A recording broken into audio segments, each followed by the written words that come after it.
Bonjour à tous, j'espère que tout le monde va bien et que tout le monde a passé un très bon week-end. On se retrouve aujourd'hui le lundi 27 février pour une nouvelle analyse du marché crypto. Sur Lightmap, on peut voir un BTC à plus 0,72%, TH 2,23% et après on peut voir ici les altcoins. Il y en a vraiment pas mal dans le rouge, il y en a également un peu dans le vert. Voilà, une map des altcoins assez indécise aujourd'hui. On peut voir ici sur CoinMarketCap en détail. Donc il y a des cryptos qui ont très bien performé, on peut le voir ici. On a STX qui nous fait un plus de 25% à la hausse. On a Neo plus de 6%, SNX plus de 4%, pardon. On a vraiment des cryptos qui ont très bien performé. On a quelques cryptos à la baisse également aujourd'hui, comme HBAR à quasiment moins 4% à la baisse.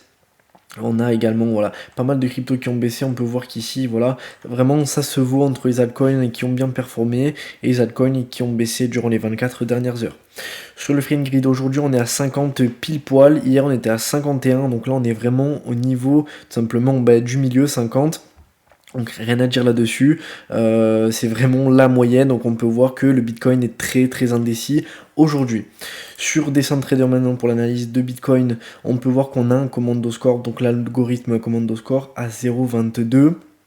Donc pas du tout de signal d'achat dessus. On peut voir que le Predator Scanner, on peut voir qu'on est en 30 minutes dans le rouge, donc signal de vente. Et en une heure, pareil, signal de vente. Donc là, rien de positif. Sur le commando score, comme je vous l'ai dit, on peut voir qu'ici, il n'y a pas du tout de signal d'achat. Sur l'open interest sur Bitcoin, on est bearish en vue day, on est neutre sur le swing rate et on est bullish sur le long short ratio. Donc ça nous fait un bearish, un neutre et un bullish. Donc on peut voir qu'encore une fois là-dessus on est indécis sur Bitcoin. Et après quand on va en vue 3 day, c'est un peu plus corsé. On peut voir open interest bearish, swing trade toujours neutre et long short ratio bearish par contre. Alors qu'en vue day, voilà, long short ratio on est plutôt dans quelque chose de bullish. Sur la liquidity map, on peut voir qu'ici il y a quand même un énorme bloc toujours là vers les 25 000, entre 25 000 en fait et 25 800. Et ensuite, encore un petit bloc ici. Si on arrive, comme je vous l'ai dit, à aller aux 27 005, même voir ici les 27 000, on va directement pouvoir aller voir les 28 500, quasiment illico presto. Sur TradingView maintenant pour l'analyse de Bitcoin et les altcoins intéressants. Hop, donc là on est en vue day sur Bitcoin. Là je vous ai mis le Predator. Voilà, indicateur Predator, je peux l'enlever, hop. Voilà, donc on peut voir qu'on est toujours entre le support ici en vert des 22 375 $ et la résistance des 24 460 $. Voilà, tant qu'on ne clôture pas en vue day au-dessus de cette résistance ou en dessous de ce support, on va rester ici dans ce petit range, un petit moment à mon avis. Donc maintenant le scénario le plus possible. Franchement là c'est très très difficile à dire. On peut voir ici sur le Predator, on est à la vente là en vue day. Et également ici bougie orange sur la vue 3 day. Donc on pourrait penser potentiellement qu'on va au moins aller toucher donc le support des 22 375 $ ici. Voilà, possible qu'on aille juste ici comme ça tenter de clôturer, voire un peu chercher la liquidité ici, pourquoi pas repartir. Voilà, c'est possible sur Bitcoin. Voilà, possible vraiment qu'on aille toucher le support. Si on regarde maintenant le nuage Ishimoku, on peut voir qu'on est toujours au-dessus. Et que là où ça peut bloquer un peu, c'est vrai, les 20 375 $. Voilà, pour le moment, on est quand même bien au-dessus en vue day. Là, c'était en vue 3 day, pardon. Si je regarde en vue day, le nuage, hop, ici, ça pourrait bloquer un petit peu vers les 22 000 en gros, et ensuite vers les 21 000, enfin les 20 300. Voilà, et après ici, on a donc toujours le même support des 21 400 qui se trouve juste en dessous du premier support. Voilà, c'est les deux supports très intéressants sur Bitcoin, comme je l'ai déjà dit. Si on clôture en vue day en dessous du support des 22 375 $, on va directement aller chercher le support des 21 400 $ à peu près. 21 389 j'ai mis moi, mais voilà, c'est pas, on n'est pas à quelques euros près, quelques dollars près, donc voilà. Donc le scénario Bitcoin, hein, je vous l'ai dit, voilà, on attend de voir qu'il y a confirmation. Ça peut être également à la hausse si on clôture au-dessus de la résistance des 24 460 $. On peut aller tenter encore une fois de chercher les 25 000 $. Voilà, ce niveau qu'on a travaillé déjà à de nombreuses reprises, on peut le voir ici. À chaque fois, on se fait rejeter.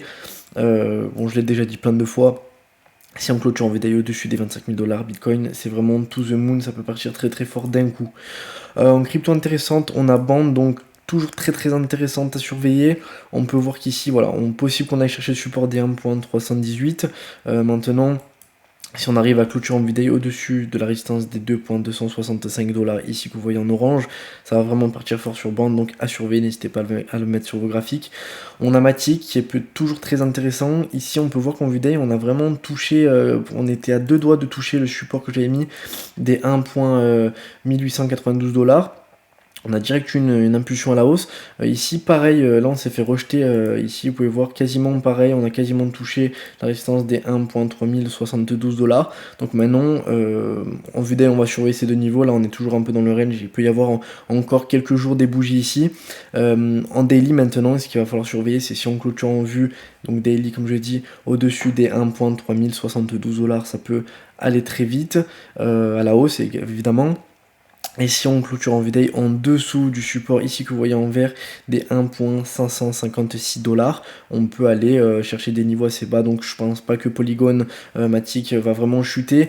On peut voir que depuis de nombreux jours, il a très bien réagi. Matic, on peut voir ici, c'est une des cryptos qui a fait vraiment des gros pourcentages, et surtout une grosse crypto par terme de capitalisation boursière. C'est pas une petite crypto, donc voilà, c'est très bien Matic, le petit rallye qu'il nous fait là, et je pense que c'est pas terminé. Donc voilà, il faudrait vraiment qu'on clôture en vue d'œil au-dessus des 1,3072 $, vraiment pour confirmer la suite de ce rallye. On a Ancre, donc là, on peut dire qu'on est plutôt bullish là-dessus, mais vraiment le niveau, voilà, je voulais vous en reparler, le niveau qui a surveillé, c'est les 0,05385 $. Si on clôture en vidéo dessus, ça va partir très fort. On a Cardano. Donc ADA Cardano, hop, on regardait le nuage Ichimoku, on est vraiment au-dessus en fait de la ligne du nuage Ichimoku, et on peut voir que là, c'est vraiment possible, je vais mettre la vue normale, c'est vraiment, non, hop, c'est vraiment possible ici. Donc on peut voir qu'en vue d'œil on a pris une bougie rouge, mais voilà, c'est vraiment possible que là il y ait une impulsion à la hausse, que tout simplement on rejette donc le début de ce nuage et qu'on aille directement vers de nouveaux sommets pour Cardano, et je pense que les 0.40 pardon sont vraiment possibles, voire 0.4100, voilà, c'est vraiment possible là sur Cardano, donc voilà, à surveiller là-dessus sur le Ichimoku en vue d'œil. On a APT, donc là APT c'est pareil sur le nuage Ichimoku, ça peut être très intéressant. Si on clôture en vue d'œil en dessous là de ce support du nuage Ichimoku qui est très, on peut voir une grande ligne ici, donc très intéressant, des 11.7600. Si on clôture en vue d'œil en dessous, là vraiment, APT il peut vraiment dégringoler. On peut voir qu'il a vraiment fait un énorme rallye. On peut voir ici, si on prend le niveau assez bas et le niveau plus haut, ça fait du 423%. Voilà, en quelques jours, quelques semaines, c'est juste énorme APT ce qu'il nous a fait. Donc voilà, à surveiller. Maintenant ça peut corriger vraiment salement, donc voilà, à surveiller en vue d'œil si on clôture en dessous. Et on finit avec Dodo, donc hop, Dodo qui peut être très intéressant.